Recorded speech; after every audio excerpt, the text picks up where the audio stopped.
Mumbai police की crime branch का दफ्तर सुबह सुबह किसी जंग के मैदान जैसा लगता था। लगातार बजती फोन की घंटियां, रात भर की निगरानी से थके हारे अफसरों की भारी सांसें और मेजों पर ठंडा होता समोसा और कड़क चाय की महक दफ्तर की हवा में घुली हुई थी। यह भारत के सबसे खूंखार अपराधियों का अड्डा था और साथ ही उन जांबाज मर्दों की दुनिया थी जो उन्हें पकड़ने के लिए अपना सब कुछ दांव पर लगा देते थे।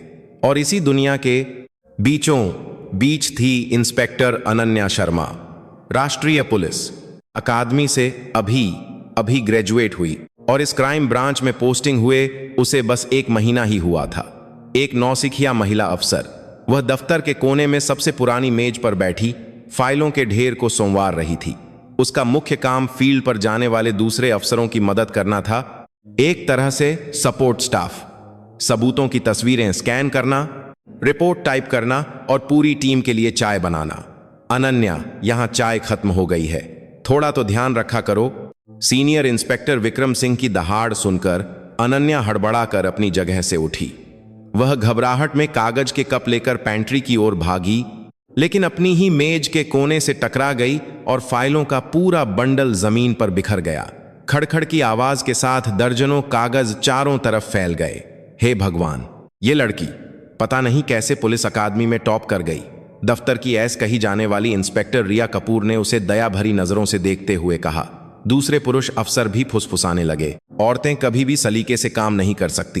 अनन्या का चेहरा शर्म से लाल हो गया और वह चुपचाप जमीन पर बिखरे कागजों को इकट्ठा करने लगी। वह वाकई में एक अनाड़ी और कमजोर नई अफसर लग रही थी जो इस सख्त माहौल में ढल नहीं पा रही थी। लेकिन इन सब पर दफ्तर के सबसे अंदरूनी कोने से एक जोड़ी आंखें खामोशी से नजर रख रही थीं। ये आंखें हेड कांस्टेबल संजय वर्मा की थीं, जो अपनी रिटायरमेंट से कुछ ही साल दूर थे। पिछले 1 महीने से वह चुपचाप इस नई अफसर अनन्या शर्मा को देख रहे थे। वह वाकई में अनाड़ी थी, चाय गिराती थी, फाइलें गिराती थी, यहां तक कि अपनी सर्विस रिवॉल्वर को भी अजीब ढंग से लगाती थी। लेकिन कुछ तो अजीब था। संजय को लगता था कि उसकी यह अनाड़ीपन कहीं न कहीं बनावटी है, जैसे वह जानबूझकर ऐसा अभिनय कर रही हो। वह उस रात को नहीं भूल सकते थे जब सबके जाने के बाद अनन्या अकेले दफ्तर में रुककर क्राइम सीन की तस्वीरों को घूर रही थी। उसकी आंखों में एक ऐसी तेज चमक थी जो किसी नौसिखिया की नहीं हो सकती थी। वह एक अनुभवी अफसर की आंखें थीं जो मामले की तह तक देख सकती थीं। संजय अपनी जगह से उठे और जमीन पर बैठी फाइलों को उठा रही अनन्या के पास गए। इंस्पेक्टर अनन्या, मैं मदद कर देता हूं, उन्होंने लापरवाही से कहते हुए फाइलें उठाईं और धीरे से कहा। इतनी कोशिश करने की जरूरत नहीं है। यहां जो दिखता है हमेशा वो सच नहीं होता। उनके इस रहस्यमयी वाक्य पर अनन्या के कंधे हल्के से कांपे। उसने सिर उठाकर संजय को देखा। दोनों की नजरें एक पल के लिए हवा में मिली। अनन्या की आंखों की गहराई में एक पल के लिए एक ऐसी तेज चमक कौंधी जिसे कोई और नहीं देख सकता था। संजय को यकीन हो गया, यह लड़की कोई मामूली अफसर नहीं है, वह कुछ छिपा रही है, एक बहुत बड़ा और खतरनाक राज। अनन्या शर्मा के प्रति विक्रम सिंह और रिया कपूर का बर्ताव दिन ब दिन और भी खराब और जानबूझकर किया जाने वाला होता जा रहा था। उनके लिए अनन्या उनके इस पुरुष प्रधान साम्राज्य में एक बाहरी और गैर जरूरी कंकड़ जैसी थी। विक्रम के लिए वह एक मेम साहब थी जो मर्दों की इस कठोर दुनिया को नहीं समझ सकती थी, और रिया के लिए वह पुलिस अकादमी की टॉपर होने के नाते एक संभावित प्रतिद्वंद्वी थी जो उसे खटकती थी। उस सुबह क्राइम ब्रांच के दफ्तर में बांद्रा इलाके में हुई सिलसिलेवार डकैती की घटनाओं पर एक मीटिंग हो रही थी। माहौल बहुत गंभीर था।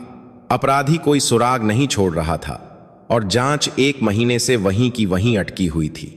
विक्रम सिंह व्हाइट बोर्ड पर संदिग्ध के आने जाने के रास्ते बनाते हुए अपनी टीम को डांट रहा था। अपराधी जरूर इस इलाके को बहुत अच्छी तरह से जानता है, तो फिर वो एक बार भी किसी सीसीटीवी में क्यों नहीं आया? क्या वो कोई भूत है? सब लोग गंभीर चेहरों के साथ चुप बैठे थे। तभी मीटिंग रूम के कोने में चाय बना रही अनन्या ने धीरे से कहा, सर, क्या ऐसा हो सकता है? सारी निगाहें उसकी ओर घूम गईं। विक्रम ने उसे चिढ़कर देखा। अनन्या, तुम्हें दिख नहीं रहा कि मीटिंग चल रही है? जाओ चाय ठीक से बनाओ, बीच में बोलने की जरूरत नहीं है। माफ कीजिए सर, लेकिन क्या यह संभव है कि अपराधी सीसीटीवी से बचने के लिए पुरानी तंग गलियों या पुनर्विकास वाले इलाकों के खाली पड़े घरों का इस्तेमाल कर रहा हो? मैंने देखा कि सभी अपराध स्थल 1980 के दशक में बने पुराने रिहायशी इलाकों के पास हैं।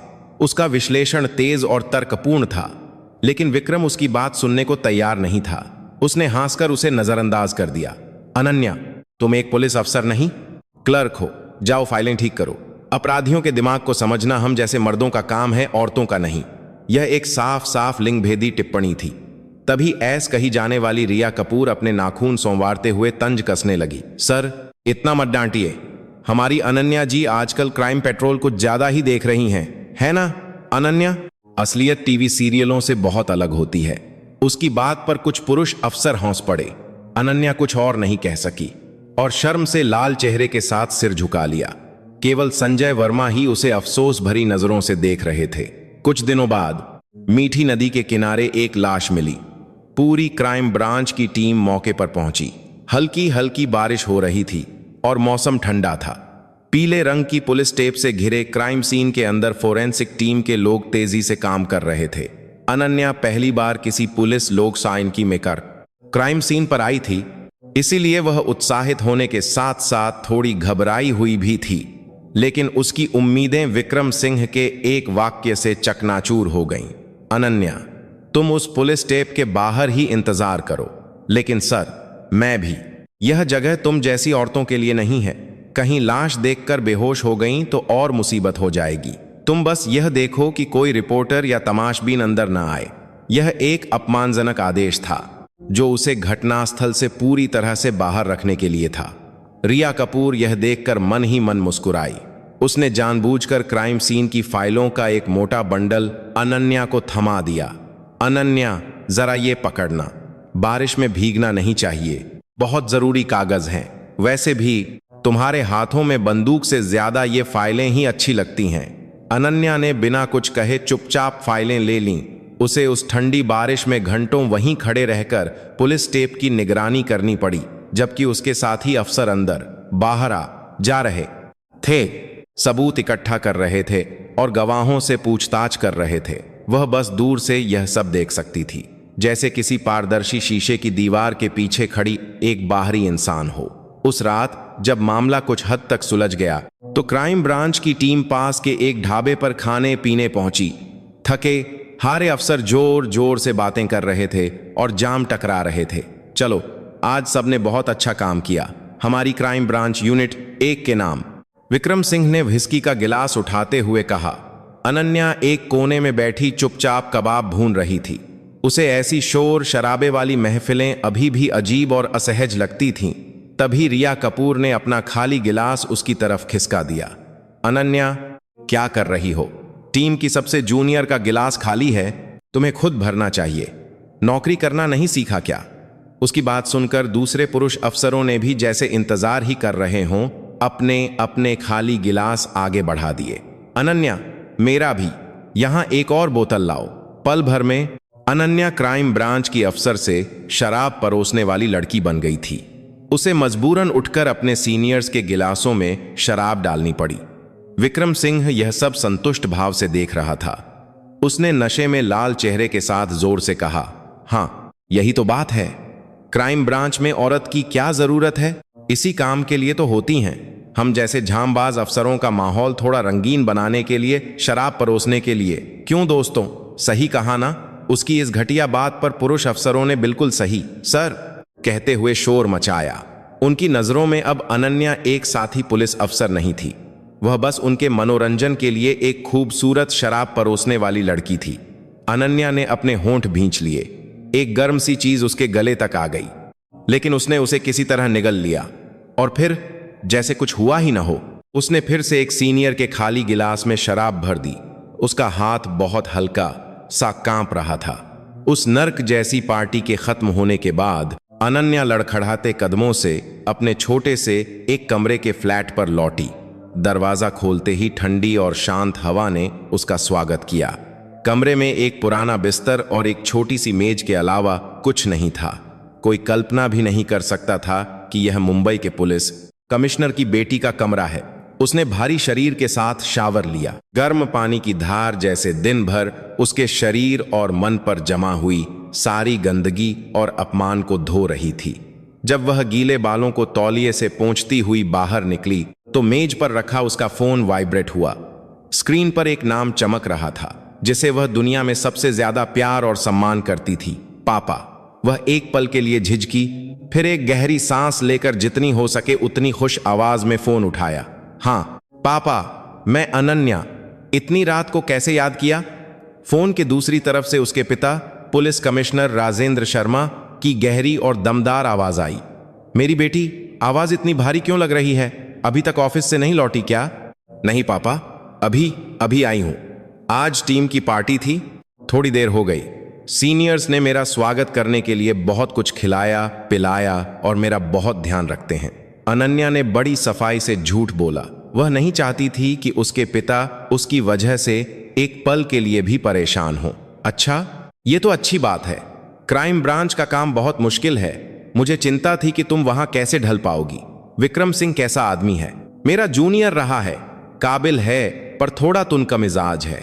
सर बहुत अच्छे इंसान हैं, बाहर से थोड़े सख्त दिखते हैं पर अंदर से मुझे अपनी बेटी की तरह मानते हैं। और रिया मैम तो सबसे अच्छी पार्टनर है, मुझे बहुत कुछ सिखाती हैं और हमेशा मेरा साथ देती हैं। उसकी आवाज इतनी खुश और चहकती हुई थी कि कोई सोच भी नहीं सकता था कि कुछ देर पहले उसने कितना अपमान सहा है। चलो, यह सुनकर अच्छा लगा। अगर कोई भी मुश्किल हो तो अपने पापा को बताना। तुम अकेली नहीं हो, मुझे पता है पापा। आप चिंता मत कीजिए, मैं बहुत अच्छे से हूं। लव यू पापा। फोन काटने के बाद अनन्या के चेहरे से खुशी का नकाब उतर गया। वह बिस्तर पर गिर गई और अपने घुटनों में मुंह छिपा लिया। रोके हुए आंसू आखिरकार बह निकले। उसके कंधे धीरे धीरे हिल रहे थे। वह ठीक नहीं थी, बिल्कुल भी ठीक नहीं थी। हर दिन नर्क जैसा था, लेकिन उसे यह सब अकेले ही सहना था, क्योंकि यह रास्ता उसने खुद चुना था। उसने मेज पर रखी एक पुरानी फोटो फ्रेम उठाई। उसमें उसके जवान पिता, मुस्कुराती हुई मां और उनकी गोद में बैठी नन्ही अनन्या की तस्वीर थी। उसकी मां की मौत तब हुई थी जब वह छोटी थी। एक खूंखार अपराधी ने बदला लेने के लिए एक भयानक हादसे में उन्हें मार दिया था। मां, आपकी बहुत याद आती है। मैं जो कर रही हूं वह सही है ना? उसने तस्वीर में अपनी मां के चेहरे पर धीरे से उंगली फेरी। फिर उसने आंसू पोंछे और एक बार फिर अपने इरादे को पक्का किया। वह हार नहीं मान सकती थी। वह इस नर्क में खुद चलकर सिर्फ इसलिए नहीं आई थी कि पुलिस विभाग के अंदर के लिंग भेद या भ्रष्टाचार को उजागर करे। उसे इस क्राइम ब्रांच की गहराई में छिपे एक और भी बड़े और घिनौने राज का पर्दाफाश करना था। उस घटना का सच जिसने 15 साल पहले उसकी मां की जान ले ली थी। वह अपनी जगह से उठी और मेज की दराज खोली। अंदर से उसने एक साधारण बॉल पॉइंट पेन जैसी चीज निकाली। जैसे ही उसने पेन का ऊपरी सिरा दबाया, आज दिन भर में हुई हर बात की रिकॉर्डिंग बजने लगी। अनन्या, चाय खत्म हो गई है। अपराधियों के दिमाग को समझना औरतों का काम नहीं है। क्राइम ब्रांच में औरत की क्या जरूरत है? शराब परोसने के लिए तो होती हैं। विक्रम सिंह और रिया कपूर की अपमानजनक आवाजें उस छोटे से पेन से निकल रही थीं। वे सपने में भी नहीं सोच सकते थे कि जिस नौसिखिया लड़की को वे नजरअंदाज कर रहे थे, वह असल में उनकी हर बात को इतनी बारीकी से रिकॉर्ड कर रही थी, और यह कि इस छोटे से पेन में कैद उनकी घमंडी आवाजें ही जल्द ही उनके गले का फंदा बनने वाली थीं। अनन्या की खामोश जंग शुरू हो चुकी थी। समय में 15 साल पीछे एक तेज बारिश वाली गर्मी की रात में 13 साल की अनन्या अस्पताल के इमरजेंसी रूम के गलियारे में एक ठंडी बेंच पर अकेली बैठी थी। उसकी आंखें खाली थीं और डॉक्टरों और नर्सों की घबराई हुई चीखें और उसके पिता के दर्द भरे रोने की आवाज उसके कानों में किसी दूर देश की कहानी की तरह गूंज रही थी। कुछ ही घंटे पहले उसकी मां को एक खूंखार अपराधी ने कार से कुचल दिया था, जिसका पीछा उसके पिता कर रहे थे। वह ठंडे ऑपरेशन टेबल पर अपनी आखिरी सांसें ले चुकी थीं। अनन्या के पिता राजेंद्र शर्मा उस समय मुंबई पुलिस की क्राइम ब्रांच के एक महान अफसर थे। उन्होंने देश को दहला देने वाले एक सीरियल किलर को पकड़ने के लिए महीनों तक दिन रात उसका पीछा किया था, और जब वे अपराधी को पकड़ने ही वाले थे तो उस अपराधी ने राजेंद्र शर्मा की पत्नी को निशाना बनाकर अपना भयानक बदला लिया था। उस दिन के बाद अनन्या की जिंदगी पूरी तरह से बदल गई। जो मां उसे हमेशा गर्मजोशी से गले लगाती थी, वह अब एक मुट्ठी ठंडी राख बन चुकी थी। और जो पिता हमेशा एक हीरो की तरह मजबूत थे, वे अपनी पत्नी को न बचा पाने के गहरे अपराध बोध और दुख में अपनी हंसी खो चुके थे। घर में एक अजीब सी खामोशी छा गई थी और नन्ही अनन्या को उस विशाल दुख के बीच अकेले ही बड़ा होना पड़ा। पिता ने बेटी के प्रति अपनी गलती के कारण उसे जरूरत से ज्यादा सुरक्षा देना शुरू कर दिया। वह हमेशा अनन्या के आसपास रहते थे ताकि वह किसी भी खतरे में न पड़े। लेकिन अनन्या के लिए यह एक घुटन भरा बंधन था। उसे लगता था जैसे उसकी मां की मौत का कारण वही हो। लेकिन अनन्या टूटी नहीं। उसने अपनी मां की मौत पर दुख से आगे बढ़कर एक ठंडे गुस्से और दृढ़ संकल्प को जन्म दिया। उसने फैसला किया, वह जरूर पुलिस अफसर बनेगी और अपने हाथों से अपनी मां के कातिल और उसके पीछे छिपे बड़े शैतानी तंत्र का पर्दाफाश करेगी। और वह एक ऐसा न्यायपूर्ण समाज बनाएगी जहां फिर कभी उसके जैसा कोई निर्दोष शिकार न बने। यह एक छोटी लड़की की कसम थी जो उसने अपनी मां की चिता के सामने आंसुओं के साथ ली थी। उस दिन से अनन्या ने जी जान लगाकर पढ़ाई की। उसने राष्ट्रीय पुलिस अकादमी में टॉप रैंक के साथ प्रवेश किया और वहां एक मिसाल बन गई। जिस कठोर ट्रेनिंग में लड़के भी हार मान जाते थे, उसने कभी उफ तक नहीं की। शूटिंग, जूडो, रणनीति, हर क्षेत्र में उसने लड़कों को भी पीछे छोड़ दिया। लेकिन जो चीज उसे सच में खास बनाती थी, वह था उसका तेज दिमाग। उसने सैकड़ों अपराध मनोविज्ञान की किताबें और जांच की फाइलें पढ़कर अपराधी के दिमाग को समझने की एक तेज अंतर्दृष्टि विकसित कर ली थी। जटिल मामलों के उलझे हुए धागों को वह एक पहेली की तरह सुलझाकर मामले की तह तक पहुंच जाती थी, जिसे देखकर उसके प्रोफेसर भी हैरान रह जाते थे। अकादमी से टॉप रैंक के साथ स्नातक होने के बाद उसने सबको चौंकाते हुए एक छोटे शहर के सबसे कठिन और खतरनाक क्राइम ब्रांच में जाने का फैसला किया। उसके पिता राजेंद्र शर्मा अब पुलिस विभाग में एक उच्च अधिकारी बन चुके थे, लेकिन उन्होंने अपनी बेटी के फैसले में कोई दखल नहीं दिया। उन्होंने बस चुपचाप उसकी पसंद और उसके दृढ़ संकल्प का सम्मान किया। छोटे शहर के पुलिस स्टेशन में कमिश्नर की बेटी का टैग उसके लिए एक बोझ बन गया। सहकर्मी उसे भाई भतीजावाद की पैदाइश कहकर फुसफुसाते थे और उसे महत्वपूर्ण मामलों से दूर रखने की कोशिश करते थे। लेकिन अनन्या ने इन पूर्वाग्रहों का सामना केवल अपनी काबिलियत से किया। उसका पहला बड़ा मामला बुजुर्गों को ठगने वाले एक गिरोह का था। अपराधी बहुत चालाकी से पुलिस की पकड़ से बच रहे थे और मामला सुलझ नहीं रहा था। तब अनन्या ने सैकड़ों सीसीटीवी फुटेज और कॉल रिकॉर्ड्स का रात भर विश्लेषण करके अपराधियों द्वारा इस्तेमाल किए जाने वाले एक बहुत ही सूक्ष्म पैटर्न का पता लगाया। उसके विश्लेषण की बदौलत पुलिस आखिरकार उस पूरे गिरोह को पकड़ने में कामयाब रही। एक और बार एक बच्चे के अपहरण का मामला सामने आया। जब सब लोग इसे एक सामान्य गुमशुदगी मानकर जांच छोड़ने वाले थे, तब अनन्या ने बच्चे द्वारा छोड़े गए एक छोटे से चित्र में से उस जगह का पता लगा लिया जहां उसे कैद किया गया था। वह बिना किसी हिचकिचाहट के अकेले ही वहां पहुंची और खूंखार अपराधी से मुकाबला कर बच्चे को सुरक्षित बचा लिया। उसकी ये उपलब्धियां अब ब्राह्म कमिश्नर की बेटी होने से कहीं ज्यादा थीं। वह जन्मजात प्रतिभा और कड़ी मेहनत से बनी एक आदर्श पुलिस अफसर थी। उसका नाम छोटे शहर से निकलकर मुंबई के पुलिस मुख्यालय तक पहुंचने लगा था और आखिरकार उसे अपने लंबे समय के लक्ष्य भारत की अपराध जांच के केंद्र मुंबई पुलिस की क्राइम ब्रांच में पोस्टिंग मिल गई। लेकिन उसका असली मकसद सिर्फ बड़े मामलों को सुलझाना नहीं था। वह पिछले 15 सालों से एक पल के लिए भी नहीं भूली थी। अपनी मां की मौत का सच जानने के लिए वह खुद उस मामले के केंद्र में चलकर आई थी। उसकी असली जंग अब शुरू होने वाली थी। अनन्या शर्मा की मुंबई पुलिस क्राइम ब्रांच में पोस्टिंग से कुछ हफ्ते पहले पुलिस कमिश्नर राजेंद्र शर्मा के दफ्तर में भारी खामोशी छाई हुई थी। वह मेज पर रखी गुमनाम शिकायतों के ढेर को एक उदास भाव से देख रहे थे।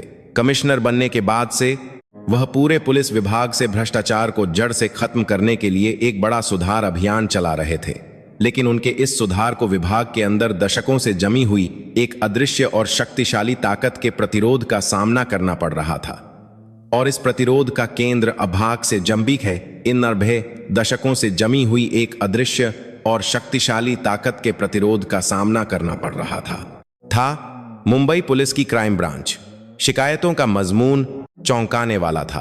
क्राइम ब्रांच के कुछ यूनिट प्रमुखों द्वारा लगातार लिंग भेद और मौखिक दुर्व्यवहार, कुछ मामलों की जानबूझकर जांच में बाधा डालना और सबूत छिपाना, और बड़े व्यापारियों और राजनेताओं के साथ सांठ-गांठ के आरोप। सभी शिकायतें गुमनाम थीं और कोई ठोस सबूत नहीं था।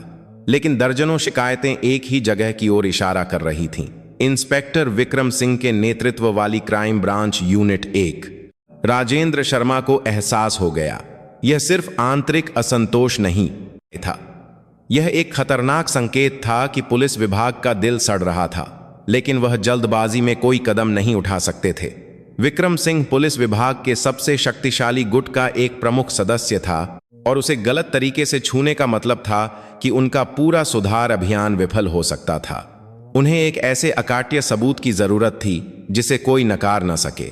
उस रात उन्होंने अपनी बेटी अनन्या को चुपचाप अपने स्टडी रूम में बुलाया। अनन्या, उन्होंने भारी आवाज में कहा, तुम्हारी मुंबई क्राइम ब्रांच में पोस्टिंग का आदेश आ गया है। उन्होंने शिकायतों का वह ढेर अपनी बेटी को थमा दिया। अनन्या ने शिकायतों को ध्यान से पढ़ा। उसका चेहरा धीरे धीरे गंभीर होता गया। क्या यह सच है पापा? मैं भी यही उम्मीद करता हूं कि यह सच न हो, लेकिन मेरा लंबा अनुभव कह रहा है कि इन शिकायतों के सच होने की संभावना बहुत ज्यादा है। समस्या यह है कि हमारे पास कोई सबूत नहीं है। अगर हम आधिकारिक जांच टीम भेजते हैं तो वे सांप की तरह सारे निशान मिटा देंगे और अपनी पूंछ काट लेंगे। राजेंद्र शर्मा ने एक गहरी सांस ली। मुझे इस सड़े हुए घाव को काटने के लिए एक बहुत तेज और गुप्त चाकू की जरूरत है, लेकिन मेरे आसपास कोई ऐसा नहीं है जिस पर मैं भरोसा कर सकूं। उनकी बात सुनकर अनन्या ने चुपचाप अपने पिता को देखा। उसकी आंखों में एक दृढ़ निश्चय चमक रहा था। वह जानती थी कि उसके पिता उससे क्या चाहते हैं, बल्कि वह खुद भी वही चाहती थी। पापा, अनन्या ने आखिरकार कहा, मैं वह चाकू बनूंगी। वह अपनी जगह से उठी और अपने पिता के सामने खड़ी हो गई, और फिर उसने अपनी साहसी और खतरनाक योजना बताई। मुझे वहां भेज दीजिए, लेकिन कमिश्नर की बेटी, पुलिस अकादमी की टॉपर, इन सभी चमकदार टैग्स को हटा दीजिए। मैं सबसे साधारण, सबसे अनाड़ी और किसी का भी ध्यान न खींचने वाली एक नई महिला अफसर के रूप में वहां जाना चाहती हूं। अनन्या, ये तुम क्या कह रही हो?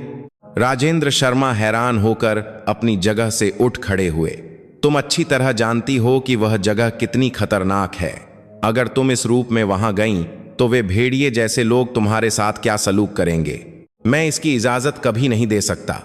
उनकी आवाज में अपनी बेटी की सुरक्षा के लिए एक पिता की बेबसी थी, लेकिन अनन्या का इरादा पहले से कहीं ज्यादा मजबूत था। पापा, यही एकमात्र तरीका है। वे अपने साम्राज्य में आए एक कमजोर और लाचार शिकार के सामने कभी भी सतर्क नहीं होंगे। वे मुझे नजरअंदाज करेंगे, मेरा अपमान करेंगे और अपना सारा घिनौना रूप मेरे सामने उजागर कर देंगे। मैं उनके साए में जाकर उनकी गर्दन काटने वाली सबसे तेज छुरी बनूंगी। वह एक पल के लिए रुकी और मेज पर रखी अपनी मां की तस्वीर को देखा, और शायद वहां मुझे 15 साल पहले मां के मामले की सच्चाई का कोई सुराग भी मिल जाए। उसकी आखिरी बात सुनकर राजेंद्र शर्मा कुछ और नहीं कह सके। 15 साल पहले उनकी पत्नी का मामला एक साधारण दुर्घटना के रूप में बंद कर दिया गया था, लेकिन उन्हें हमेशा शक था। घटनास्थल से गायब हुआ एक महत्वपूर्ण सबूत और अचानक अपना बयान बदलने वाला गवाह, सब कुछ संदिग्ध था। और यह तथ्य कि उस मामले का जांच अधिकारी एक युवा विक्रम सिंह था, उनके शक को और भी गहरा कर रहा था।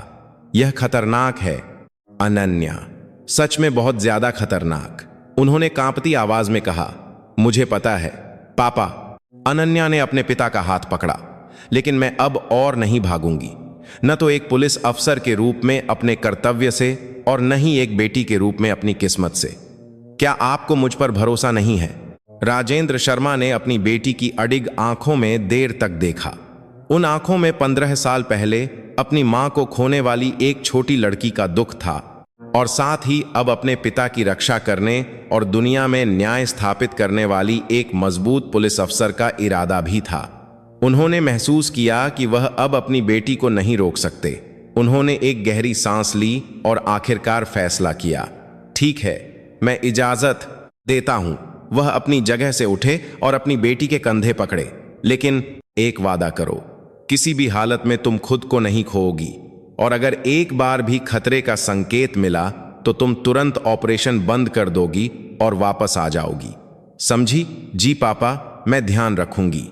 इस तरह भारत के पुलिस विभाग के दिल में सुधार लाने के लिए एक पिता और बेटी का सबसे खतरनाक और महान गुप्त अभियान शुरू हो रहा था। यह सिर्फ भ्रष्ट पुलिस वालों को पकड़ने का मिशन नहीं था, यह 15 सालों से रुके हुए एक परिवार के दुखद समय को फिर से चलाने की एक दर्दनाक लड़ाई की शुरुआत थी। अनन्या को क्राइम ब्रांच यूनिट 1 में घुसपैठ किए 2 महीने हो चुके थे। तभी उत्तरी मुंबई के इलाके को दहला देने वाली एक भयानक सीरियल किलिंग की घटना हुई। अपराधी देर रात अकेले रहने वाली युवा महिलाओं को निशाना बना रहा था और कोई सुराग नहीं छोड़ता था। मीडिया उसे उत्तरी मुंबई का भूत कहने लगी थी और नागरिकों में डर दिन ब दिन बढ़ता जा रहा था। यह मामला स्वाभाविक रूप से मुंबई पुलिस की सबसे अच्छी टीम कही जाने वाली क्राइम ब्रांच यूनिट 1 को सौंपा गया। विक्रम सिंह और रिया कपूर ने इस मामले को अपनी प्रतिष्ठा को और बढ़ाने का एक विक्रम सिंह सुनहरा मौका समझा। सब लोग ध्यान से सुनो, हमें यह मामला हर हाल में सुलझाना है और उन घमंडी मीडिया वालों का मुंह बंद करना है, विक्रम ने मीटिंग रूम में आत्मविश्वास से कहा। लेकिन जैसे जैसे जांच आगे बढ़ी, उसका आत्मविश्वास टूटता गया। 1 महीने से ज्यादा हो गया था और जांच 1 इंच भी आगे नहीं बढ़ी थी। अपराधी एक भूत की तरह सैकड़ों सीसीटीवी कैमरों को धता बताते हुए किसी भी फुटेज में नजर नहीं आया था। घटनास्थल पर फिंगरप्रिंट या डीएनए जैसा कोई महत्वपूर्ण सबूत नहीं था। पीड़ितों के बीच कोई समानता नहीं दिख रही थी और अपराध का मकसद भी समझ नहीं आ रहा था। क्राइम ब्रांच यूनिट 1 का दफ्तर लगातार रात की ड्यूटी और दबाव के कारण लगभग मातम जैसा हो गया था। अफसरों के चेहरों पर थकान और निराशा साफ दिख रही थी। विक्रम सिंह को हर दिन अपने सीनियर से डांट खानी पड़ती थी और वह पातर चेहरों पर दांत बा था अपना सारा गुस्सा बेकसूर टीम के सदस्यों पर निकालता था। तुम निकम्मे लोगों, हफ्तों से क्या कर रहे हो? क्या अपराधी के खुद चलकर आने का इंतजार कर रहे हो? ऐसे कही जाने वाली रिया कपूर का भी यही हाल था। वह अपनी प्रतिष्ठा पर कोई दाग नहीं लगने देना चाहती थी। वह जल्दबाजी में ऊटपटांग अनुमान लगाकर गलत संदिग्धों को पकड़ रही थी। सर, मुझे लगता है यह जरूर प्रवासी मजदूरों का काम है। उनके पास हमेशा पैसे की कमी होती है और वे यौन रूप से दमित होते हैं। नहीं, यह किसी शैतानी पंथ द्वारा की गई बलि हो सकती है। पीड़ितों के घर से मिले इस निशान को देखिए। लेकिन उसके सारे अनुमान हर बार गलत साबित हुए। जांच और भी उलझती जा रही थी और इसी बीच चौथी पीड़िता की मौत हो गई। यह पुलिस की नाकामी पर अपराधी का एक ढीठ तमाचा था। अनन्या यह सब सबसे निचले स्तर से चुपचाप देख रही थी। वह अभी भी मामले के केंद्र से बाहर थी। उसका काम बस हजारों पन्नों की केस फाइलों को व्यवस्थित करना और रात भर घटनास्थल की तस्वीरें स्कैन करना था। लेकिन उसने एक पल के लिए भी मामले से अपनी नजर नहीं हटाई थी। वह उन छोटे छोटे सुरागों को अपने दिमाग में इकट्ठा कर रही थी जिन्हें दूसरे अफसर नजरअंदाज कर देते थे। सुबह के समय जब सब थककर सो जाते थे, केवल वही अकेली फाइलों के पहाड़ में अपराधी द्वारा छोड़े गए एक बहुत ही धुंधले और अदृश्य रास्ते को ढूंढ रही थी।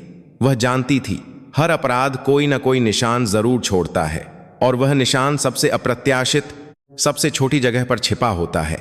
वह उस भूत कहे जाने वाले अपराधी के असली चेहरे के बहुत करीब पहुंचने वाली थी और जिस पल वह उस सच्चाई का दरवाजा खोलेगी, उस सड़ी हुई क्राइम ब्रांच यूनिट 1 की किस्मत भी पूरी तरह से बदल जाएगी। मामला और भी गहरी गुत्थी में उलझता जा रहा था। चौथी पीड़िता के बाद मीडिया और उच्च अधिकारियों का दबाव चरम पर पहुंच गया था। क्राइम ब्रांच यूनिट 1 के दफ्तर का माहौल ऐसा था मानो कोई पतली बर्फ पर चल रहा हो।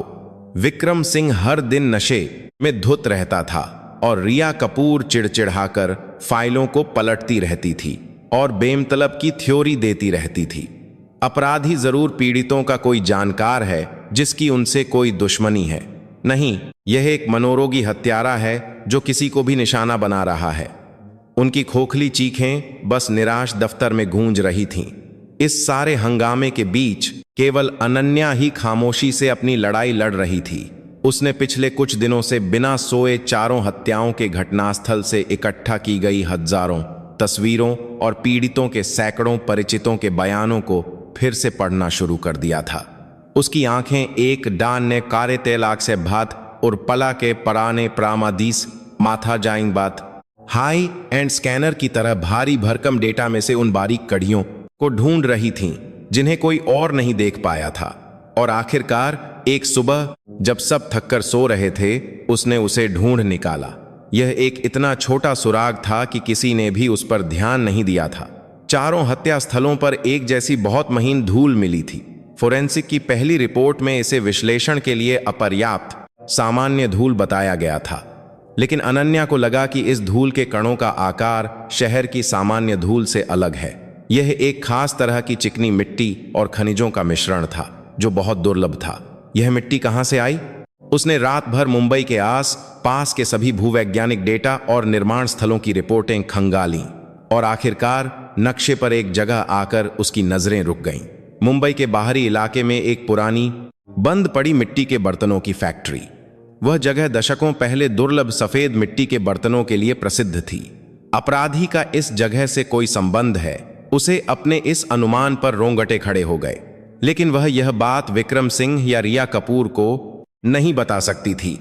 वे एक नौसिखिया महिला अफसर की बात सुनने के बजाय उसे डांट कर भगा देते। उसकी मेहनत का श्रेय शायद फिर से रिया को मिल जाता। उसे अपनी बात कहने के लिए एक ऐसे भरोसेमंद व्यक्ति की जरूरत थी जो उसकी जगह बोल सके। अगले दिन सुबह जब head constable Sanjay Verma office आए तो उन्होंने अपनी मेज पर एक छोटा सा नोट पाया। उस पर कंप्यूटर से टाइप किया हुआ एक छोटा सा वाक्य लिखा था, उत्तरी मुंबई सीरियल किलिंग केस। अपराधी शायद मिट्टी का काम करने वाला कोई व्यक्ति है। मुंबई के बाहरी इलाके में बंद पड़ी मिट्टी के बर्तनों की फैक्ट्रियों की फिर से जांच करें। नोट पर किसी का नाम नहीं था। संजय ने हैरानी से सिर हिलाया। किसने यह बचकाना मजाक किया है? लेकिन उन्होंने नोट को फेंकने के बजाय कुछ देर सोचा और उनकी नजर दूर कोने में चुपचाप चाय बना रही अनन्या पर गई। जैसे ही अनन्या की नजर उनसे मिली, उसने अनजान बनते हुए हल्के से सिर झुकाकर नमस्ते किया। संजय को एहसास हो गया यह नोट अनन्या ने ही भेजा है और इसमें मामले की उस तह तक की अंतर्दृष्टि है जिसे वह खुद नजरअंदाज कर रहे थे। वह दूसरे टीम के सदस्यों से नजर बचाकर चुपचाप अपनी जगह से उठे और निजी काम का बहाना बनाकर अकेले ही पुलिस स्टेशन से निकल गए। उनकी गाड़ी उस बंद पड़ी मिट्टी के बर्तनों की फैक्ट्री की ओर दौड़ने लगी जिसका जिक्र नोट में था। वह जगह नक्शे पर भी एक भूला बिसरा खंडहर थी। जंगली घास से भरे फैक्ट्री के मैदान में पुरानी भट्टियां और टूटे हुए बर्तनों के टुकड़े बिखरे पड़े थे। संजय ने घंटों तक उस इलाके की छानबीन की और आखिरकार उन्होंने एक पुराने गोदाम के अंदर उसे ढूंढ निकाला। गोदाम के फर्श पर अधूरे बने मिट्टी के बर्तनों के साथ पीड़ितों के बालों और खून के धब्बों वाले औजार बिखरे पड़े थे और दीवार पर पीड़ितों की तस्वीरें एक ट्रॉफी की तरह लगी हुई थीं। यह अपराधी का गुप्त अड्डा और हत्या का कारखाना था। संजय ने कांपते हाथों से हेडक्वार्टर में मदद के लिए फोन किया। जल्द ही पूरी क्राइम ब्रांच यूनिट एक मौके पर पहुंच गई।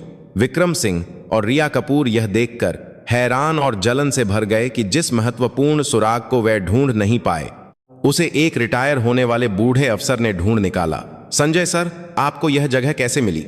रिया ने अविश्वास से पूछा। बस यूं ही घूमते फिरते किस्मत से मिल गई। संजय ने अपना श्रेय लेने के बजाय चुपचाप अनन्या से किया वादा निभाया। उन्होंने दूर फोरेंसिक टीम के बीच चुपचाप सबूतों को इकट्ठा कर रही अनन्या की पीठ को गर्व भरी नजरों से देखा। उस शाम क्राइम ब्रांच यूनिट एक ने अपराधी के अड्डे से मिले निर्णायक सबूतों के आधार पर आखिरकार उत्तरी मुंबई के भूत सीरियल किलर को गिरफ्तार कर लिया। वह एक पूर्व कुम्हार था जो समाज के प्रति अपनी नफरत के कारण एकांत में रहता था और अपने तरीके से दुनिया से बदला ले रहा था। मामला इस तरह नाटकीय ढंग से सुलझ गया और इस सब की शुरुआत एक नई महिला अफसर अनन्या शर्मा द्वारा खोजी गई एक छोटी सी धूल से हुई थी। उत्तरी मुंबई सीरियल किलिंग केस के सुलझने की खबर ने पूरे देश में तहलका मचा दिया। मीडिया लगातार एक महीने से अनसुलझे मामले को सुलझाने वाली मुंबई पुलिस की क्राइम ब्रांच यूनिट एक की तारीफों के पुल बांध रही थी। सारी सुर्खियां स्वाभाविक रूप से मामले को सुलझाने में निर्णायक सुराग खोजने वाले अनुभवी हेड कांस्टेबल संजय वर्मा को मिल रही थीं। वह रातों रात एक बूढ़े रिटायर होने वाले अफसर से एक हीरो बन गए थे। मुंबई के पुलिस कमिश्नर ने खुद क्राइम ब्रांच के दफ्तर आकर संजय को विशेष सम्मान पत्र दिया। संजय, बहुत अच्छा काम किया। तुम जैसे अनुभवी अफसर ही हमारी पुलिस की शान हैं। संजय ने अनगिनत कैमरा फ्लैश के सामने अजीब सी मुस्कान के साथ सम्मान पत्र लिया, लेकिन उनका मन बेचैन था। वह जानते थे यह सारी वाहवाही उनकी नहीं है, असली हीरो तो दफ्तर के कोने में अभी भी चुपचाप चाय बना रही नई अफसर अनन्या शर्मा है। उनकी नजर एक पल के लिए अनन्या की ओर गई। अनन्या ने उनसे नजरें मिलते ही जैसे कुछ हुआ ही न हो, एक हल्की सी मुस्कान के साथ सिर हिलाया। वह अपनी मेहनत का जरा सा भी श्रेय लेने के मूड में नहीं लग रही थी, लेकिन यह सब देख रहे विक्रम सिंह और रिया कपूर का दिल जलन से जल रहा था। जिस मामले को वे 1 महीने से नहीं सुलझा पाए, उसे एक बूढ़े अफसर ने सुलझा दिया।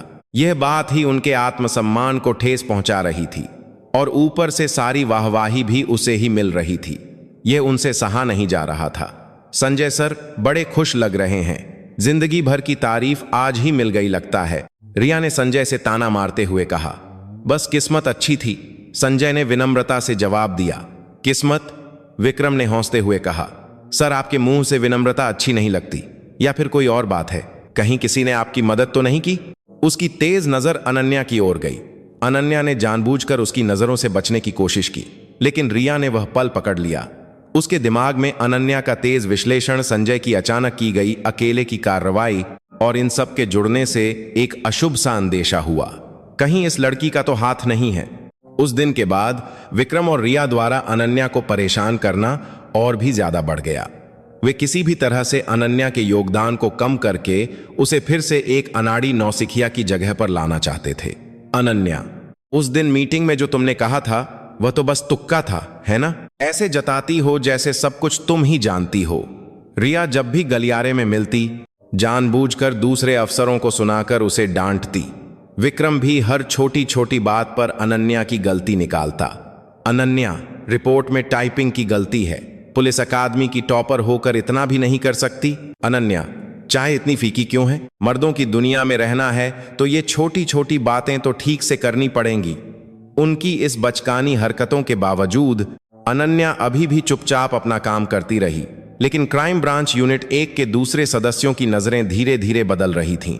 वे अब अनन्या को सिर्फ एक अनाड़ी नौसिखिया या कमिश्नर की बेटी के रूप में नहीं देखते थे। संजय सर अकेले उस बंद फैक्ट्री को नहीं ढूंढ सकते। अनन्या ने मीटिंग में जो कहा था, अब सोचता हूं तो लगता है उसने मामले की नब्ज पकड़ ली थी। उस लड़की में कुछ तो है, कुछ ऐसा जो हम नहीं जानते। वे अब अनन्या की खामोशी में कुछ असाधारण महसूस करने लगे थे। उनकी नजरों में अब पहले की तरह सिर्फ मजाक नहीं, बल्कि एक नई तरह की जिज्ञासा, सतर्कता और हल्का सा सम्मान भी था। क्राइम ब्रांच यूनिट 1 के मजबूत साम्राज्य में अनन्या नाम का एक छोटा सा कंकड़ फेंका जा चुका था, और वह कंकड़ अब एक ऐसी विशाल लहर पैदा करने वाला था जिसकी उन्होंने कल्पना भी नहीं की थी। उत्तरी मुंबई सीरियल किलिंग केस अपराधी के पकड़े जाने के साथ ही खत्म होता दिख रहा था। क्राइम ब्रांच यूनिट एक लंबे समय बाद आई शांति का आनंद ले रही थी, और विक्रम सिंह और रिया कपूर, भले ही श्रेय संजय वर्मा को मिल गया था, मामले को सुलझाने के मुख्य किरदारों के रूप में अपनी प्रतिष्ठा का दिखावा कर रहे थे। लेकिन अनन्या को लग रहा था कि जंग अभी खत्म नहीं हुई है। उसके दिमाग में कुछ अनसुलझे सवाल कांटों की तरह चुभ रहे थे। अपराधी ने उन्हीं 4 महिलाओं को निशाना क्यों बनाया? उसने कबूल किया कि उसने समाज के प्रति गुस्से में हत्याएं की, लेकिन उसका तरीका बहुत शातिर और योजनाबद्ध था। इसे सिर्फ एक अंधी हत्या मानना ठीक नहीं लग रहा। उसने आधिकारिक जांच खत्म होने के बाद भी अकेले ही मामले की फाइलों को फिर से खंगालना शुरू कर दिया। वह हर रात अपने छोटे से कमरे में हजारों पन्नों के डेटा से जूझती रही। उसने 4 पीड़ितों के पिछले रिकॉर्ड, कॉल डिटेल्स और बैंक खातों की एक एक धूल तक छान मारी, और आखिरकार लंबी खोज के बाद उसने उनके बीच एक बहुत ही धुंधली कड़ी खोज निकाली। 4 पीड़ित 1 साल पहले फ्यूचर बिल्डर्स नामक एक कंस्ट्रक्शन कंपनी के काले धन के मामले में अभियोजन पक्ष के गवाह के रूप में पेश हुई थीं। उस समय फ्यूचर बिल्डर्स के मालिक पर बड़े राजनेताओं को मोटी रिश्वत देने का आरोप था, लेकिन निर्णायक सबूतों की कमी के कारण वह बरी हो गया था, और संयोग से वे 4 महिलाएं उस समय मालिक के सचिव कार्यालय में काम करती थीं। यह कोई संयोग नहीं है। अनन्या का दिल जोर जोर से धड़कने लगा। उसने तुरंत अपने पिता के नाम का इस्तेमाल किए बिना अपने निजी संपर्कों के माध्यम से फ्यूचर बिल्डर्स मामले के जांच अधिकारी से गुप्त रूप से संपर्क किया और उसे मिली उस समय की जांच फाइलों में एक और चौंकाने वाली सच्चाई का पता चला। उस समय फ्यूचर बिल्डर्स के मालिक का केस लड़ने वाली लॉ फर्म का नाम और उस लॉ फर्म के सबसे बड़े ग्राहकों में से एक नवीन फाइनेंस नामक एक निवेश कंपनी। सब कुछ 15 साल पहले उसकी मां की मौत की घटना से अजीब तरह से जुड़ रहा था। उसे पूरे शरीर में सिहरन महसूस हुई। यह एक साधारण सीरियल किलिंग नहीं थी। यह एक विशाल भ्रष्टाचार की कड़ी को तोड़ने वाले महत्वपूर्ण सबूतों को योजनाबद्ध तरीके से खत्म करने के लिए की गई सुपारी हत्या थी और इसके पीछे 15 साल से चला आफा रहा एक विशाल दुष्ट गिरोह था। लेकिन सबसे बड़ी समस्या कहीं और थी। अनन्या ने सीरियल किलर की गिरफ्तारी के ठीक बाद विक्रम सिंह और रिया कपूर के कॉल रिकॉर्ड्स में कुछ अजीब पाया। उनके फ्यूचर बिल्डर्स के मालिक के साथ कई बार गुप्त रूप से बात करने के रिकॉर्ड थे। वे जानते थे यह सब कुछ। उसे लगा जैसे पहेली का आखिरी टुकड़ा भी मिल गया हो। विक्रम और रिया को शुरू से पता था कि इस मामले के पीछे फ्यूचर बिल्डर्स का हाथ है, लेकिन उन्होंने किसी कारण से उस सच्चाई को दबा दिया और मामले को एक साधारण सीरियल किलिंग के रूप में बंद करने की कोशिश की। उन्होंने अपराधी को नहीं पकड़ा था, उन्होंने एक बड़े शैतान की पूंछ खुद ही काट दी थी। अनन्या ने सारे सबूत इकट्ठा कर लिए, सीरियल किलर का कबूलनामा, पीड़ितों के पिछले रिकॉर्ड और विक्रम और रिया के कॉल रिकॉर्ड्स और गुप्त बैंक खातों की जानकारी। वह जानती थी कि उसके हाथ में एक ऐसा विशाल बम है जो पूरी क्राइम ब्रांच यूनिट 1 को या शायद पूरे मुंबई पुलिस विभाग को हिला सकता है। अब वह बस उस बम का पिन खींचने के सही मौके का इंतजार कर रही थी और वह मंच कुछ दिनों बाद मुंबई पुलिस मुख्यालय के बड़े हॉल में होने वाली उत्तरी मुंबई सीरियल किलिंग केस के समाधान का जश्न मनाने वाली एक शानदार प्रेस कॉन्फ्रेंस होने वाली थी। वह सबसे चमकदार पल में सबसे गहरे अंधेरे को उजागर करने के लिए तैयार थी। जिस दिन उत्तरी मुंबई सीरियल किलिंग केस के समाधान पर आधिकारिक प्रेस कॉन्फ्रेंस होनी थी, मुंबई पुलिस मुख्यालय का बड़ा हॉल सैकड़ों पत्रकारों और वरिष्ठ पुलिस अधिकारियों से खचाखच भरा हुआ था। मंच पर आपकी सुरक्षा, मुंबई पुलिस की जिम्मेदारी जैसा एक बड़ा बैनर लगा था और उसके सामने इस मामले के हीरो बनकर बैठी क्राइम ब्रांच यूनिट 1 की टीम थी। बिल्कुल बीच में विक्रम सिंह और रिया कपूर किसी विजयी सेनापति की तरह घमंड से बैठे थे। वे अपने इस गौरवशाली पल का आनंद ले रहे थे और कैमरों की चमक में नहा रहे थे। ऐसा लग रहा था जैसे वे पिछले कुछ महीनों के अपमान और चिंता का बदला इसी एक पल में लेना चाहते हों। सर, इस मामले को सुलझाने का सबसे निर्णायक मोड़ क्या था? 1 महीने से अनसुलझे मामले को सुलझाने का राज क्या है? एक पत्रकार ने तीखा सवाल पूछा। विक्रम सिंह ने एक बार गला साफ किया और एक नाटक के अभिनेता की तरह गंभीर चेहरा बनाकर माइक पकड़ा। यह हमारी क्राइम ब्रांच यूनिट 1 की अथक जांच और कभी हार न मानने वाली जिद का नतीजा है। खासकर दिन रात मेहनत करके निर्णायक सुराग लाने वाले मेरे पुराने साथी हेड कांस्टेबल संजय वर्मा का बहुत बड़ा योगदान रहा। उसने बेशर्मी से संजय वर्मा को अपनी नाकामी छिपाने के लिए ढाल बनाया। संजय ने गंभीर चेहरे के साथ सिर झुका लिया और कुछ नहीं कहा। इसके बाद विक्रम ने अपने बगल में बैठी रिया की तारीफ की और सबसे बढ़कर, अगर हमारी टीम की एस इंस्पेक्टर रिया कपूर की तेज सूझबूझ नहीं होती तो यह मामला शायद हमेशा के लिए अनसुलझा रह जाता।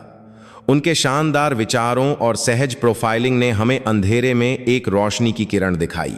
जब उसका यह झूठा भाषण चल रहा था, तब प्रेस कॉन्फ्रेंस हॉल के सबसे पीछे एक कोने में अनन्या शर्मा खड़ी थी। वह अभी भी सबसे निचले पद की एक नई अफसर के रूप में अपने साथियों के लिए पानी लाने या दस्तावेजों की फोटोकॉपी करने जैसे छोटे मोटे काम कर रही थी। उसके चेहरे पर कोई भाव नहीं था। वह बस मंच पर चल रहे इस घिनौने पाखंड और पाखंड एक स्मेलेक झूठ के तमाशे को शांत आंखों से देख रही थी। विक्रम का झूठा भाषण अपने चरम पर था। तभी धड़ाम की एक गगनभेदी आवाज के साथ हॉल का भारी पिछला दरवाजा दोनों तरफ खुल गया और उसके अंदर से गहरे रंग की विजिलेंस वर्दी में सजे दर्जनों पुलिसकर्मी एक अनुशासित कतार में सधे हुए कदमों से अंदर आए। वे पुलिस विभाग के अंदर के भ्रष्टाचार की जांच करने वाली पुलिस मुख्यालय की सीधी निगरानी में काम करने वाली स्पेशल विजिलेंस टीम थी। पुलिस के अंदर की पुलिस, ऐसे लोग जिनसे कोई मुंह नहीं लगा सकता था। हॉल में पल भर में अफरा तफरी मच गई। पत्रकार चिल्लाने लगे कि क्या हुआ, और कैमरों की फ्लैश अब मंच के हीरों पर नहीं बल्कि अचानक आए इन सायों पर पड़ रही थी। स्पेशल विजिलेंस टीम ने तेजी से हॉल के सभी दरवाजे बंद कर दिए और मंच की ओर एक विशाल लहर की तरह एक अभेद्य घेरा बनाते हुए बढ़ने लगे। और उनके सबसे आगे मुंबई के पुलिस प्रमुख कमिश्नर राजेंद्र शर्मा एक गंभीर चेहरे के साथ चल रहे थे। उनके कंधे पर लगे 4 अशोक स्तंभ किसी भी रोशनी से ज्यादा ठंडे और प्रभावशाली लग रहे थे। उनके आते ही हॉल की हवा शीशे की तरह भारी हो गई। मंच पर बैठे विक्रम सिंह और रिया कपूर के चेहरे सफेद पड़ गए। वे अपने छोटे से साम्राज्य में एक ऐसी परम शक्ति के आने से डर से कांप रहे थे जिसकी वे कल्पना भी नहीं कर सकते थे। कमिश्नर साहब यहां बिना बताए क्यों? सबने सोचा कि राजेंद्र शर्मा मंच पर चढ़कर विक्रम सिंह को डांटेंगे या प्रेस कॉन्फ्रेंस रोक देंगे, लेकिन उनके कदम मंच की ओर नहीं गए। उन्होंने मंच के नीचे बैठे सभी वरिष्ठ अधिकारियों और पत्रकारों को ऐसे नजरअंदाज कर दिया जैसे वे वहां हों ही नहीं, और सीधे हॉल के सबसे पीछे सबसे कोने की ओर बढ़े। उनके कदम वहां रुके जहां अभी भी पानी के गिलास परोस रही नई अफसर अनन्या शर्मा खड़ी थी। हॉल में मौजूद सभी लोगों ने सांस रोककर उस दृश्य को देखा। मुंबई का पुलिस प्रमुख उस साधारण गुमनाम महिला अफसर के सामने क्यों रुक गया? राजेंद्र शर्मा ने कुछ पल बिना कुछ कहे अपनी बेटी के चेहरे को देखा। उसके चेहरे पर पिछले कुछ महीनों की मेहनत और मानसिक पीड़ा की एक धुंधली सी छाया थी, लेकिन उस छाया के पार किसी भी मुश्किल में न झुकने वाली एक मजबूत पुलिस अफसर की आंखें चमक रही थीं। उनकी आंखों में गहरा दुख और अकथनीय गर्व एक साथ झलक रहा था। उन्होंने हाथ बढ़ाकर अपनी बेटी के बिखरे बालों को दुनिया के सबसे कोमल स्पर्श से ठीक किया और फिर एक ऐसी धीमी लेकिन स्पष्ट और गर्म आवाज में कहा जिसे हॉल का हर व्यक्ति सुन सकता था, अनन्या, बहुत सह लिया तुमने, अब तुम्हारा मिशन खत्म हुआ। अनन्या, मिशन। इस एक शब्द से हॉल में एक विशाल सदमे की लहर दौड़ गई। खासकर विक्रम और रिया के चेहरे अब हैरानी से ज्यादा पूरी तरह से निराशा में डूब गए थे। उन्हें अब यह भयानक सच्चाई समझ में आ गई थी कि जिस लड़की को वे पिछले कुछ महीनों से एक अनाड़ी, नौसिखिया और कमिश्नर की पैदाइश कहकर अपमानित करते रहे थे, वह असल में कमिश्नर द्वारा भेजी गई एक गुप्त जासूस थी।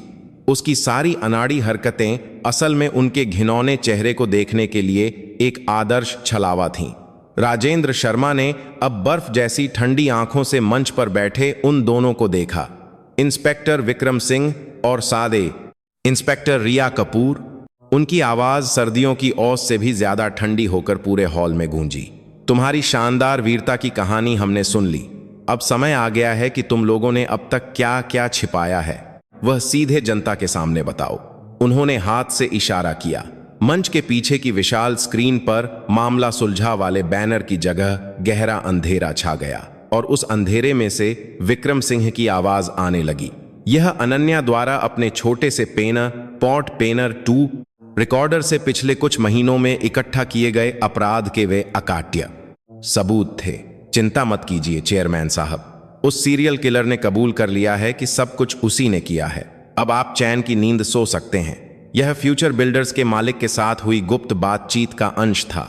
रिया, तुम यह नजर रखना कि संजय वर्मा को वह बंद फैक्ट्री कैसे मिली, और वह नई लड़की अनन्या, वह भी आंखों में खटक रही है। उसे कोई बहाना बनाकर कहीं और भेज दो। यह रिया के साथ की गई साजिश की रिकॉर्डिंग थी। स्क्रीन पर लगातार उनके फ्यूचर बिल्डर्स से मोटी रिश्वत लेने वाले बेनामी खातों की जानकारी और 15 साल पहले अनन्या की मां के मामले के सबूतों को जानबूझकर मिटाने के संकेत देने वाली रिपोर्टें दिखाई जाने लगीं। उनके सारे घिनौने राज दुनिया के सामने उजागर हो चुके थे। विक्रम सिंह और रिया कपूर की टांगों में जैसे जान ही नहीं बची और वे वहीं गिर पड़े। उनका घमंडी साम्राज्य जिसे उन्होंने इतने सालों में बनाया था, एक नई अफसर के हाथों, जिसे वे सबसे ज्यादा कमजोर समझते थे, कुछ ही मिनटों में राख के ढेर में बदल गया। राजेंद्र शर्मा ने आखिरी बार अपनी बेटी और अब मुंबई पुलिस की सबसे गौरवशाली हीरो अनन्या शर्मा की ओर देखा। उनकी आंखें पूछ रही थीं, अब न्याय का समय है, इनके साथ क्या किया जाए। अनन्या ने अपने पिता की नजरों से नजरें नहीं चुराईं। वह धीरे धीरे मंच की ओर बढ़ने लगी। उसके कदमों की आवाज उस नर्क बन चुके हॉल में शांत और गंभीर रूप से गूंज रही थी। मंच की ओर आती अनन्या को रिया कपूर बेसुध होकर देख रही थी। पुरानी और ढीली वर्दी की जगह शरीर पर एकदम फिट पुलिस की वर्दी में अनन्या का रूप वैसा नहीं था जैसा वह याद करती थी। उसकी चाल में आत्मविश्वास था और उसकी आंखों में एक ऐसी तेज चमक थी जो सब कुछ भेद सकती थी। रिया को वह आदर्श पुलिस अफसर जिसकी वह जिंदगी भर ईर्ष्या करती रही थी अब अपनी आंखों के सामने दिख रही थी। नहीं, यह नहीं हो सकता, यह सब एक नाटक है। उस लड़की ने मुझे बर्बाद करने के लिए यह सब रचा है। लेकिन उसका यह आखिरी इनकार भी उस पल टूट गया जब अनन्या ने मंच पर चढ़कर अपने पिता कमिश्नर राजेंद्र शर्मा को एक सधा हुआ सैल्यूट किया और माइक पकड़ा। मैं crime branch unit 1 Mumbai police से इंस्पेक्टर अनन्या शर्मा। उसकी आवाज अब किसी दबी हुई नौसिखिया की नहीं थी। यह एक ऐसे न्यायकर्ता की आवाज थी जो एक विशाल शैतानी तंत्र को जनता के सामने बेनकाब कर रही थी, जो किसी भी वकील से ज्यादा तेज और दृढ़ थी। अब मैं उत्तरी मुंबई सीरियल किलिंग केस की असली सच्चाई और उसके पीछे छिपे भ्रष्टाचार के घिनौने जाल के बारे में रिपोर्ट पेश करूंगी। उसके मुंह से वे सच्चाइयां एक एक करके निकलने लगीं, जिन्हें उजागर करने के लिए उसने पिछले कुछ महीनों में अपनी जान की बाजी लगा दी थी। सीरियल किलिंग के पीछे का असली मास्टरमाइंड फ्यूचर बिल्डर्स के मालिक के साथ काली सांठ गांठ और 15 साल पहले उसकी मां की मौत की घटना से उसका जुड़ाव। जब तक उसकी रिपोर्ट चलती रही, विक्रम सिंह और रिया कपूर मौत की सज्जा का इंतजार कर रहे कैदियों की तरह सिर झुकाए कांपते रहे। रिया के दिमाग में वे सारी ज्यादतियां घूमने लगीं जो उसने अनन्या के साथ की थीं। जाओ फाइलें ठीक करो। असलियत टीवी सीरियलों से बहुत की सज्जा अलग होती है। तुम्हारे हाथों में बंदूक से ज्यादा ये फाइलें ही अच्छी लगती हैं। उसे एहसास हुआ कि वह कितनी मूर्ख और घमंडी थी। उसने अपनी छोटी सी ईर्ष्या और प्रसिद्धि की भूख के कारण सच्चाई को नजरअंदाज किया, अपराध में साथ दिया और आखिरकार खुद को ही बर्बादी के गड्ढे में धकेल दिया। जिस नाकाबिल पुलिस अफसर से वह इतनी नफरत करती थी, वह असल में वह खुद थी। इस भयानक सच्चाई का सामना अब उसे करना पड़ रहा था। विक्रम सिंह का भी यही हाल था। उसका दिमाग खाली हो चुका था। वह बस यह सोचकर बड़बड़ा रहा था कि 15 साल पहले जिस भयानक घटना को उसने दबा दिया था, वह कैसे आज उसके गले का फंदा बन गई। मैंने तब ऐसा क्यों किया? अनन्या की आखिरी रिपोर्ट खत्म होने पर हॉल में पूरी तरह से सन्नाटा छा गया। पत्रकार इस चौंकाने वाली सच्चाई से इतने स्तब्ध थे कि वे कुछ पल के लिए टाइप करना भी भूल गए।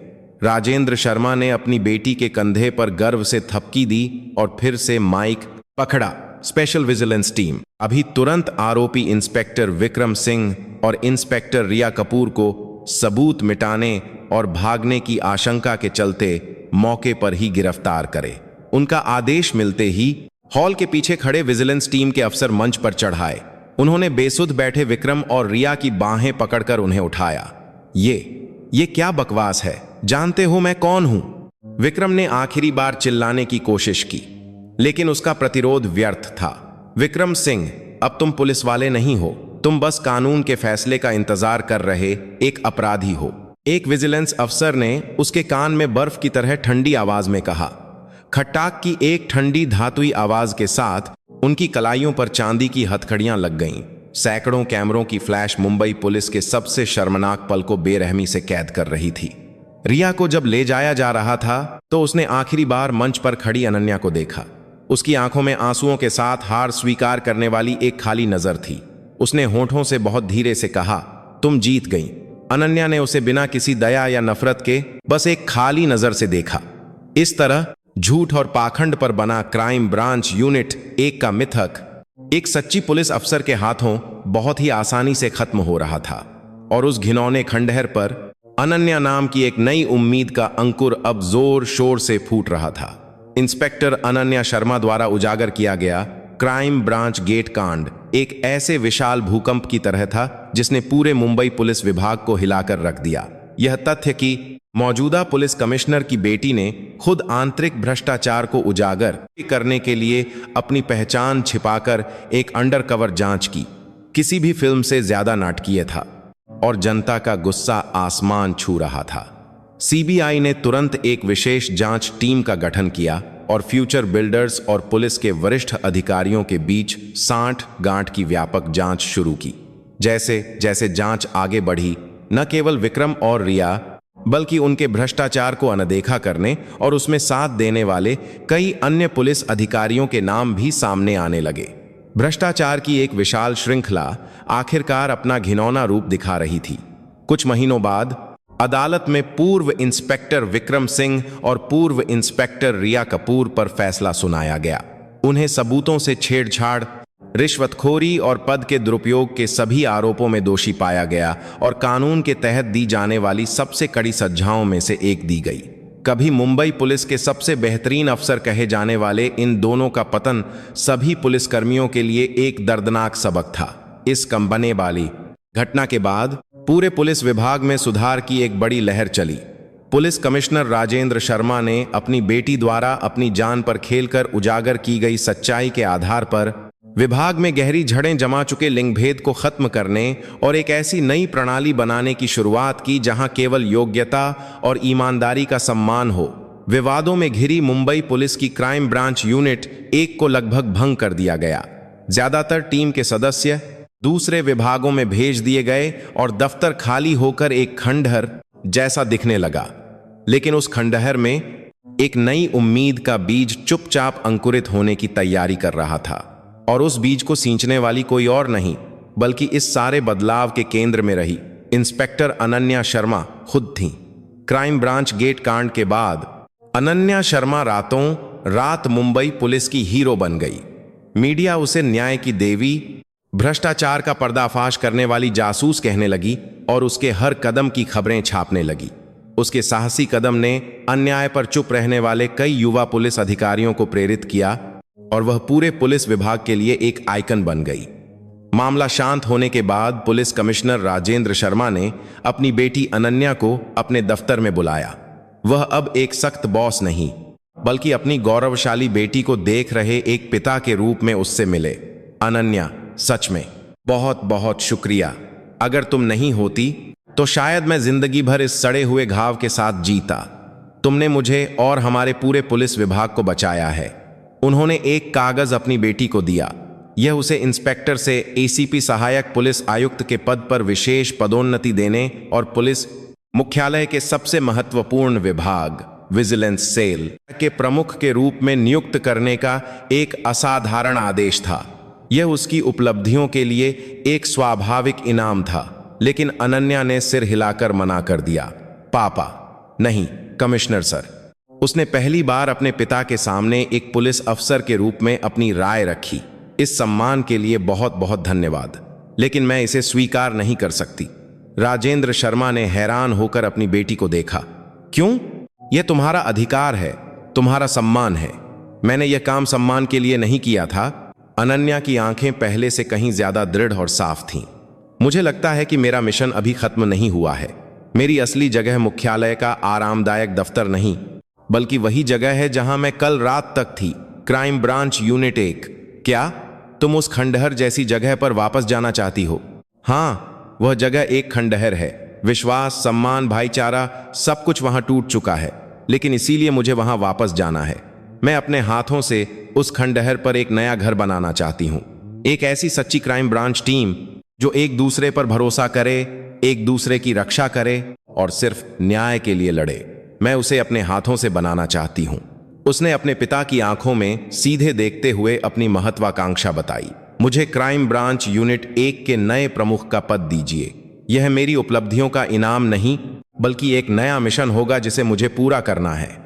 उसकी इस साहसी लेकिन सच्ची विनती पर राजेंद्र शर्मा कुछ देर तक कुछ नहीं कह सके। उन्हें अपनी बेटी की आंखों में 15 साल पहले अपनी पत्नी को खोने के बाद पुलिस अफसर बनने की कसम खाने वाली वह छोटी लड़की दिखाई दी, और साथ ही एक ऐसी महान पुलिस लीडर भी दिखाई दी जो अब उनसे भी आगे निकल चुकी थी। उन्होंने आखिरकार एक उज्जवल मुस्कान के साथ सिर हिलाया। ठीक है, तुम्हारी नहीं, एसीपी शर्मा, तुम्हारी इच्छा का सम्मान किया जाएगा। कुछ दिनों बाद अनन्या शर्मा खाली पड़े क्राइम ब्रांच यूनिट 1 के दफ्तर में नई प्रमुख के रूप में नियुक्त हुई। उसकी पहली टीम में सिर्फ एक सदस्य था जिसे उसने खुद चुना था। रिटायरमेंट के बारे में सोच रहे अनुभवी head constable Sanjay Verma. Sir. Ananya उनकी मेज के पास जाकर बोली, मैं अकेले इस टीम को फिर से खड़ा नहीं कर सकती। आपके लंबे अनुभव और बुद्धिमत्ता की मुझे सख्त जरूरत है। क्या आप मेरे साथ एक नई क्राइम ब्रांच यूनिट एक बनाने में मदद करेंगे? संजय वर्मा को अपने कानों पर विश्वास नहीं हुआ। उन्होंने कुछ पल अपनी युवा बॉस के चेहरे को देखा और फिर उनकी आंखें नम हो गईं और उन्होंने अपने खुरदरे हाथ से उसका हाथ पकड़ लिया। मैडम, आपने इस बूढ़े पर भरोसा किया। मैं अपनी जान देकर भी आपका साथ दूंगा। इस तरह मुंबई पुलिस के इतिहास की सबसे युवा महिला क्राइम ब्रांच प्रमुख और सबसे उम्रदराज अनुभवी अफसर की एक अजीब लेकिन मजबूत साझेदारी शुरू हुई। उस खंडहर पर उन्होंने एक नए इतिहास का पहला पन्ना एक साथ लिखना शुरू कर दिया था। उसके एक साल बाद एसीपी अनन्या शर्मा के नेतृत्व वाली मुंबई पुलिस की क्राइम ब्रांच यूनिट एक पूरी तरह से नई टीम बन चुकी थी। अनन्या ने अपनी टीम को पद या वरिष्ठता के बजाय केवल योग्यता और विश्वास पर आधारित एक समान संगठन के रूप में पुनर्गठित किया था। उसकी टीम में अब पुरानी घिसी पिटी प्रथाएं और भ्रष्टाचार नहीं थे। उनकी जगह अब एक दूसरे पर अटूट विश्वास करने वाले साथियों और किसी भी बाहरी दबाव में ना हाथ दूसरे पर अटूट विश्वास करने वाले साथियों, झुकने वाले न्याय के प्रति एक गहरा जुनून था। उसकी टीम ने पिछले एक साल में मुंबई के सभी गंभीर मामलों में सबसे ज्यादा सफलता दर हासिल की और वास्तव में भारत की सर्वश्रेष्ठ क्राइम ब्रांच टीम के रूप में फिर से उभरी। अब कोई भी उसे कमिश्नर की बेटी के टैग से नहीं देखता था। वह अपनी योग्यता और नेतृत्व से सभी का सम्मान पाने वाली एक सच्ची कमांडर बन चुकी थी। मां की 16वीं पुण्यतिथि थी। अनन्या सुबह सुबह अपने पिता राजेंद्र शर्मा के साथ एक शांत स्मारक स्थल पर पहुंची। उसके पिता अब पुलिस प्रमुख के भारी पद से सेवानिवृत्त होने वाले थे। उनके चेहरे पर बीते सालों की झुर्रियों के साथ साथ सब कुछ हासिल कर लेने वाली एक शांत मुस्कान थी। अनन्या ने सफेद फूलों का एक गुलदस्ता अपनी मां की समाधि पर चुपचाप रखा। समाधि पर उसकी यादों में बसी दुनिया की सबसे खूबसूरत उसकी मां की युवावस्था की तस्वीर लगी थी। वह कुछ देर तक चुपचाप समाधि को देखती रही, फिर धीमी आवाज में बोली, मां, मैं अनन्या, मैंने कर दिखाया। उसकी आवाज थोड़ी कांप रही थी। 16 साल पहले जिस अंधेरे ने आपको मुझसे छीन लिया था, मैंने उस पूरे तंत्र को अपने हाथों से उजागर कर दिया। जिन कायर लोगों ने आपको अकेला छोड़ दिया था, उन सबको मैंने कानून के कटघरे में खड़ा कर दिया है।